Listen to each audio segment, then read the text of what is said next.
Bom, para o segundo vídeo sobre Assembly, a gente vai falar um pouco sobre as principais instruções e sobre as duas sintaxes que existem do Assembly.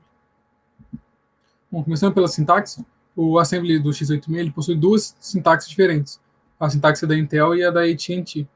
Eles possuem algumas diferenças e eu vou listar umas três principais, mais como curiosidade, mais para conseguir identificar em qual da sintaxe ele está quando você olhar um Assembly, olhar um código de Assembly. Uma primeira diferença, que talvez uma das principais, é a ordem dos parâmetros. No do AT&T, a origem vem antes do destino. O que isso quer dizer? Vamos olhar para esse pedaço aqui que está marcado, que está circulado de vermelho.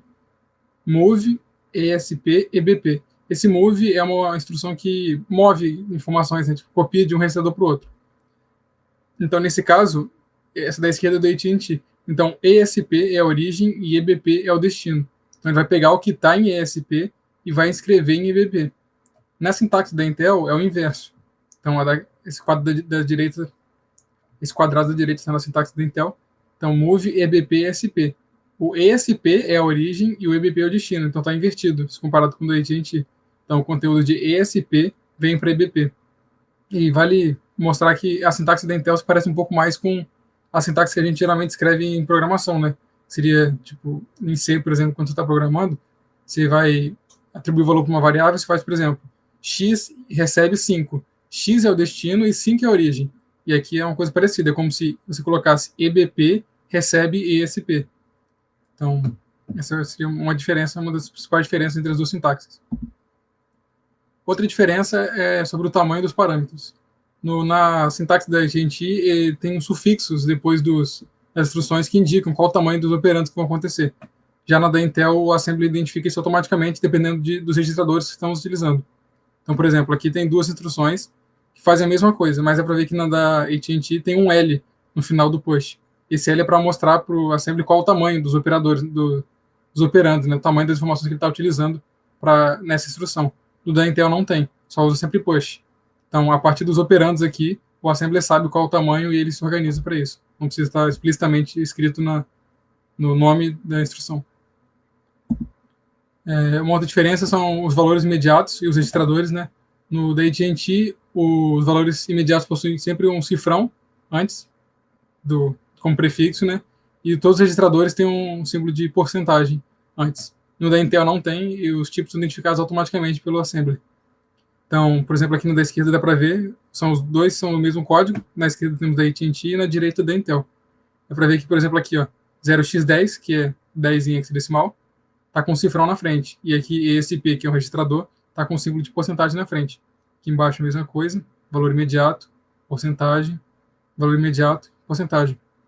Vale só explicar que o valor imediato seria um valor que não está na memória do computador, seria o valor puramente dito, né?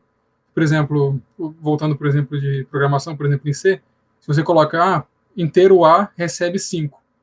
E aí depois, se você botar, por exemplo, printa o valor de A, ele vai imprimir 5 na tela. Esse 5 estava na memória do computador, estava numa variável. Então, não é um acesso imediato. Agora, se você colocar print F5, ele está imprimindo o valor que você colocou ali. Isso é considerado um valor imediato, né? Esse valor não necessariamente está numa variável, está na memória do computador. Ele está ali, se colocou ali diretamente, né? Então, dá para ver que aqui sempre está mostrando com cifrão e com símbolo de porcentagem, enquanto da Intel não está. E eu, pessoalmente, acho a sintaxe da Intel bem mais limpa e bem mais simples de entender, né? Então, né, a pessoa sempre fala aí que da Intel é melhor, né? Mas vai o gosto de cada um. Bom, agora vamos entrar no conjunto de instruções, né? Nas principais instruções, talvez pelo menos as que vão ser mais importantes para a gente, do Assembly x86. E antes de falar diretamente das instruções, vale só citar que as instruções fazem movimento de dados, né? Ou seja, as instruções podem mover dados da memória para registrador, de um registrador para o outro, pode colocar valor no registrador. Então dá para meio que dividir e dar nome para 4 tipos de operação. Né? A primeira seria imediato para registrador, que é quando você, por exemplo, quero colocar o valor 10 no registrador tal. Você está pegando um valor imediato, está atribuindo no registrador.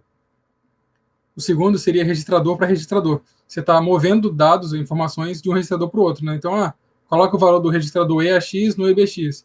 O dado sai de um registrador para o outro. O terceiro seria imediato para a memória. Então, você pode, por exemplo, escreve em tal posição na memória RAM esse valor.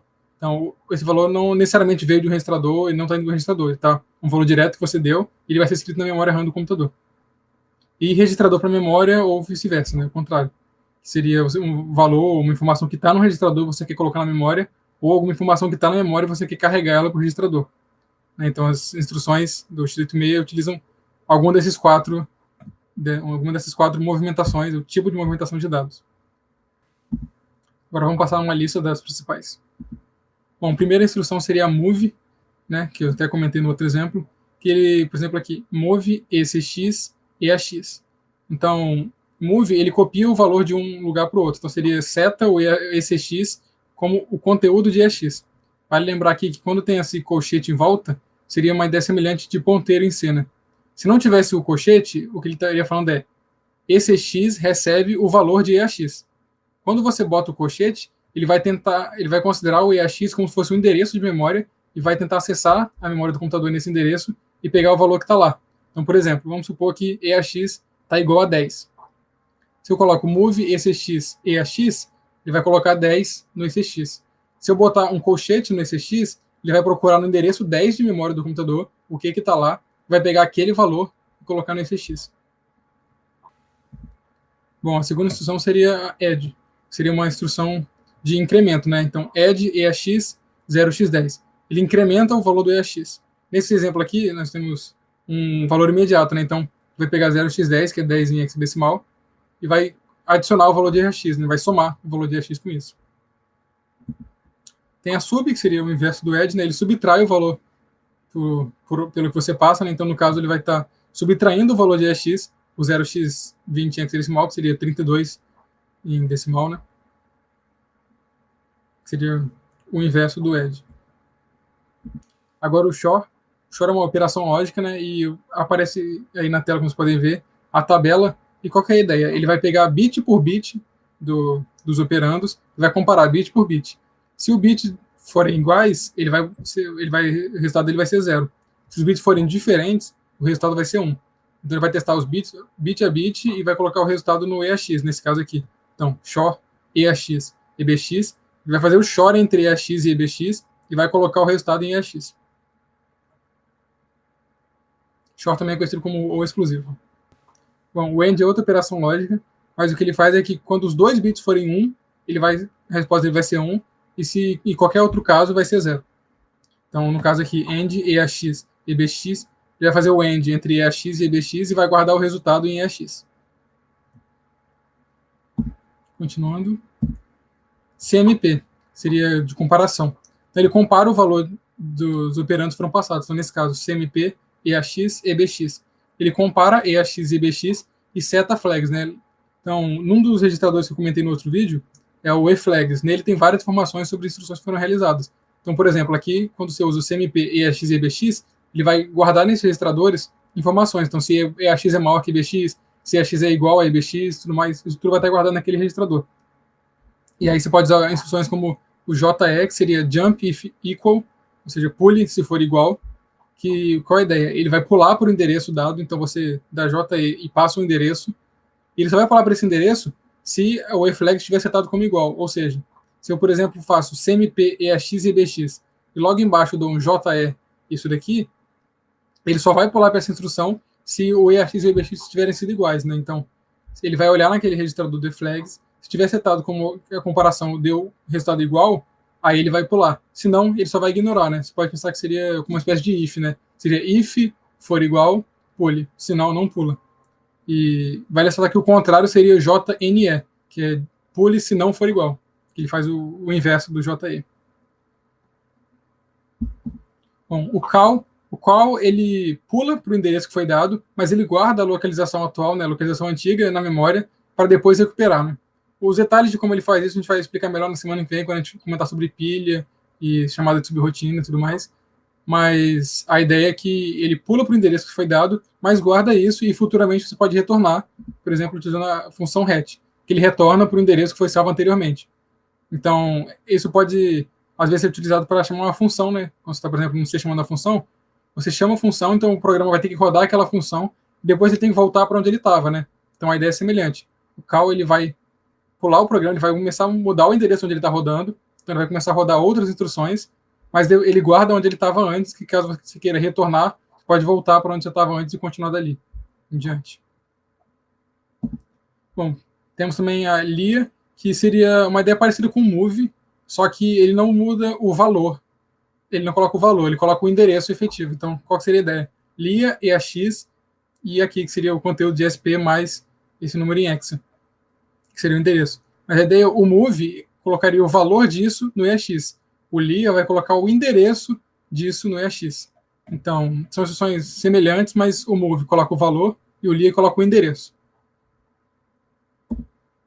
Bom, e agora temos um desafio para ser o primeiro desafio, né? E a ideia é descobrir qual que é o valor final de EBX, né? Qual é o valor de EBX, no registrador EBX, no final do programa. E se quiserem tentar, eu recomendo que tentem, só pausar o vídeo e tentar pensar, que depois eu vou continuar e resolver. Bom, então tá. Aqui tem o start, que é onde começa o texto, né? O assembly. E temos aqui move ECX4. A instrução move copia valores para registrador. Então nós temos que ele colocou 4 no registrador ECX. Moveu, né, 4 para o registrador EBX. Embaixo temos de novo a move, mas é para o EAX e 16, ou seja, ele coloca 16 no registrador EAX. Embaixo nós temos a instrução de add, que é a instrução que incrementa. Então, add EBX 4. Então, incrementa o valor do registrador EBX em 4. Né? Então, pega o valor de EBX e soma 4. Embaixo nós temos outro add ECX EAX. Então, pega o valor de ECX e incrementa com o valor de EAX. Né? Então, se você fosse pensar talvez em algo parecido com C, né, seria ECX mais igual EAX, ou ECX igual a ECX mais EAX. Mas a ideia é pega o valor que está no registrador ECX e soma com o valor de EAX. Sub seria o inverso, então sub EBX EAX subtrai do valor do registrador EBX o que está em EAX. E por final faz um XOR entre EBX e EBX. E agora é interessante lembrar que, como eu expliquei anteriormente, o XOR, se os bits, ele vai testar bit por bit, e se forem iguais, ele vai ser 1, ele vai ser 0, se forem diferentes, ele vai ser 1. E tem alguns casos, talvez interessantes de pensar.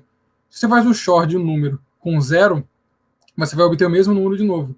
Porque onde é 1, vai testar 1 com 0, vai ser 1, e onde era 0, vai testar 0 com 0, vai continuar 0. Se você fizer XOR de um número com algo que são todos os bits setados como 1, você vai obter o inverso, né? Você vai inverter todos os bits. E se você fizer um XOR de um número com ele mesmo, vai ser sempre 0. Então, nesse caso, XOR EBX vai ser 0. Porque ele vai comparar os mesmos bits, vai comparar sempre bits iguais. E no XOR, se ele compara bits iguais, ele retorna 0. Então, XOR EBX, ele vai fazer o XOR de EBX com EBX, vai dar 0 e vai guardar isso em EBX. No final, ele move 1 para o EAX e termina. Então, a resposta seria qual foi o valor de EBX é 0. Aqui na tela. Bom, e era isso que tinha nesse vídeo. Todo o material de apoio está no Gitbook e qualquer link que precisar está na descrição desse vídeo.